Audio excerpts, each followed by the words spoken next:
Hello everyone, welcome to rosary work.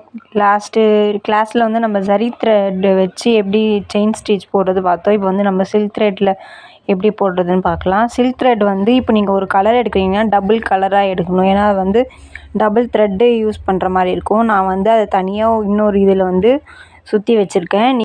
நீங்கள் வந்து double த்ரெட்டாகவும் வாங்கி யூஸ் பண்ணலாம், இல்லைனா பாபின் அந்த மாதிரி எதுலனா சுற்றி கூட வச்சுக்கலாம். இப்போ அந்த டபுள் த்ரெட்டை எடுத்து அதே மாதிரி நம்ம ஒரு நாட் போட்டுக்கணும். ஸ்டார்டிங்கில்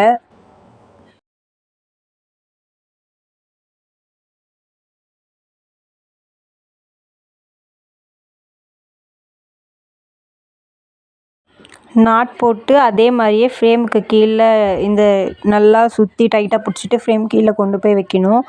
அதே மாதிரி நீடிலால் குத்தி அதை எடுக்கும் போது டபுள் த்ரெட்டு சேர்ந்து வர மாதிரி எடுக்கணும். இப்போ பாருங்கள், நான் எடுக்கிறது டபுள் த்ரெட்டாக வருது. இப்போ நம்ம போடுற ஸ்டிச் எல்லாமே டபுள் த்ரெட்டு வச்சு தான் போடுற மாதிரி இருக்கும். நம்ம கீழே சுற்றி எடுக்கும்போது கூட அந்த டபுள் த்ரெட்டு வருதான்னு பார்த்துட்டு தான் நம்ம போடணும். இதே மாதிரி ஸ்ட்ரெயிட் லைன் போட்டு நீங்கள் ப்ராக்டிஸ் பண்ணுங்கள். 3 லைன் போட்டு ப்ராக்டிஸ் பண்ணுங்கள். கொஞ்சம் பெருசு சின்னது அந்த மாதிரி போட்டு ப்ராக்டிஸ் பண்ணால் தான் உங்களுக்கு ஷேப்பு அதெல்லாம் கரெக்டாக வரும்.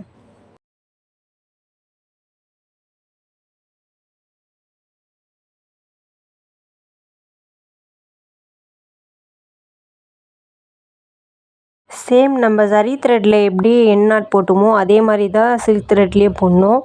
அதே மாதிரி லூப் ஒன்று க்ரியேட் பண்ணிவிட்டு அதுக்குள்ளே இன்னொரு குத்திட்டு குட்டியாக ஒரு லூப் க்ரியேட் பண்ணி அதை நம்ம இழுத்து நாட் போடுற மாதிரி இருக்கும். ஆனால் எல்லாமே டபுள் த்ரெட்டாக வரணும் சில்க் த்ரெட் பொறுத்த வரைக்கும்.